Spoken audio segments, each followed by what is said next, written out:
प्यारे बच्चों, आज की पर्यावरण की ऑनलाइन कक्षा में आपका स्वागत है। कक्षा 5 का पाठ 1 रिश्तों की समझ में हम ये पन्ना, इसके बाद ये दूसरा और ये तीसरा, यहाँ तक हम पढ़ चुके थे।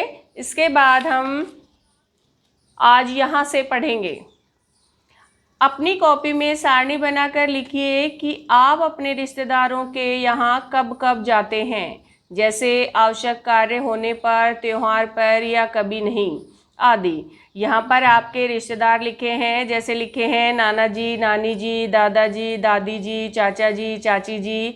ये सारे रिश्ते लिखे हैं। क्या आप इनके साथ रहते हैं? अगर इनके साथ रहते हैं तो यहाँ पर लिखिए। इनके साथ नहीं रहते हैं तो आप इनके यहाँ पर कब कब जाते हैं वो आपको बताना है। ये सारणी आपको खुद भरनी है। इसके बाद है गोद लेना। एक बार बरसात के दिनों में संजना व सलमा विद्यालय से पिकनिक मनाने दूर बगीचे में गए। बगीचे में अन्य साथियों के साथ खेल कूद व खाने पीने का आनंद लिया। बगीचे में बैठकर खाना खाते हुए कक्षा के ही मोहन ने योगी से पूछा, तुम अपने साथ किसको लेकर आए हो? योगी, यह मेरी छोटी बहन है। मोहन, यह पहले तो कभी तुम्हारे साथ दिखाई नहीं दी, अचानक कहाँ से आ गई? योगी, यह हमारे घर में नई आई है, इसे मेरे माताजी व पिताजी ने गोद लिया है। जैसे मैं अपने माता पिता का लड़का हूँ, वैसे ही यह भी मेरे माता पिता की लड़की है। इस तरह से ये मेरी बहन है। यह मुझे बहुत अच्छी लगती है, मेरे साथ साथ घूमती है और मेरी नकल करती है। किसी रिश्तेदार या अन्य के बच्चे को कानूनी संरक्षण प्रदान करना गोद लेना कहलाता है। सोचिए और बताइए, यदि आप एकल परिवार में रह रहे हैं और आपकी माँ 2-3 दिन के लिए बाहर जाती है, तब आप कैसा महसूस करते हैं?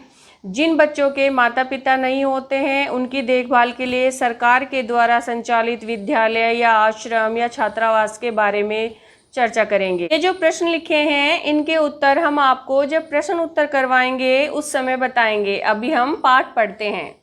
कौन किसके जैसा? संजना और उसकी बहन पिंकी अपनी माँ के साथ मामा की शादी में गई। वहाँ उसकी मौसी जी भी आई। उसकी गोदी में एक छोटी सी बिटिया थी। माँ, देखो ये कितनी सुंदर है।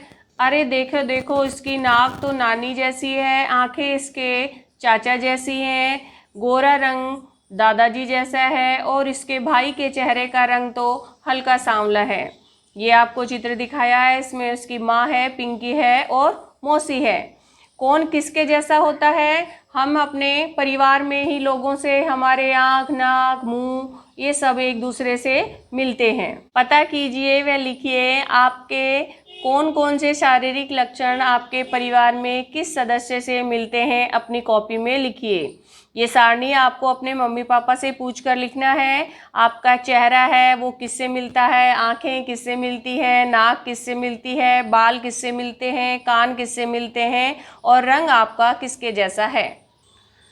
संजना ने अपनी माँ से पूछा, माँ, मेरी कक्षा में अंजलि बाएं हाथ से लिखती है, लेकिन उसकी लिखावट बहुत सुंदर है। इसके लिए उसे इनाम भी दिया गया। मैंने उससे पूछा कि तुम दाएं हाथ से क्यों नहीं लिखती हो? हम सब तो दाएं हाथ से लिखते हैं।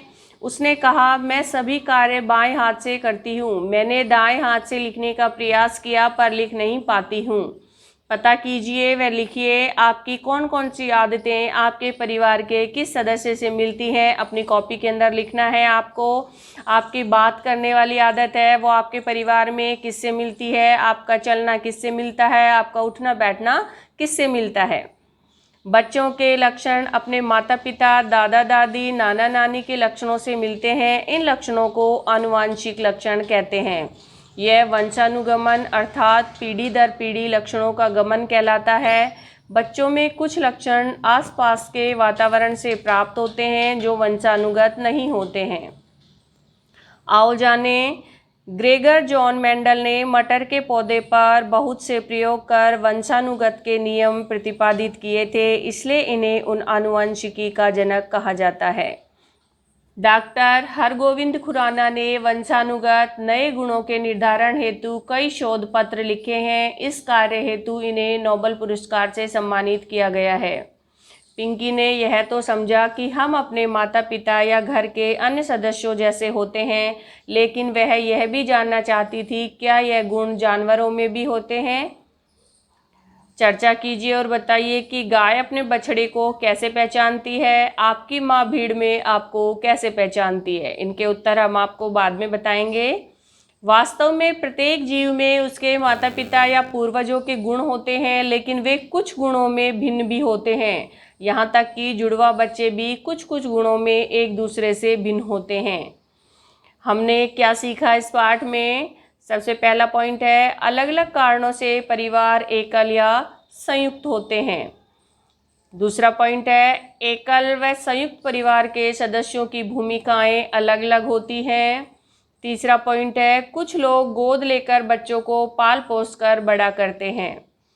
इससे अगला पॉइंट है, ग्रेगर जॉन मेंडल को आनुवंशिकता का जनक कहा जाता है। डॉक्टर हरगोविंद खुराना को वंशानुगत नए गुणों के निर्धारण हेतु नोबेल पुरस्कार से सम्मानित किया गया था। आज का पाठ यहाँ पर समाप्त होता है। इसके बाद अगले वीडियो में हम इस पाठ के प्रश्न उत्तर करवाएंगे।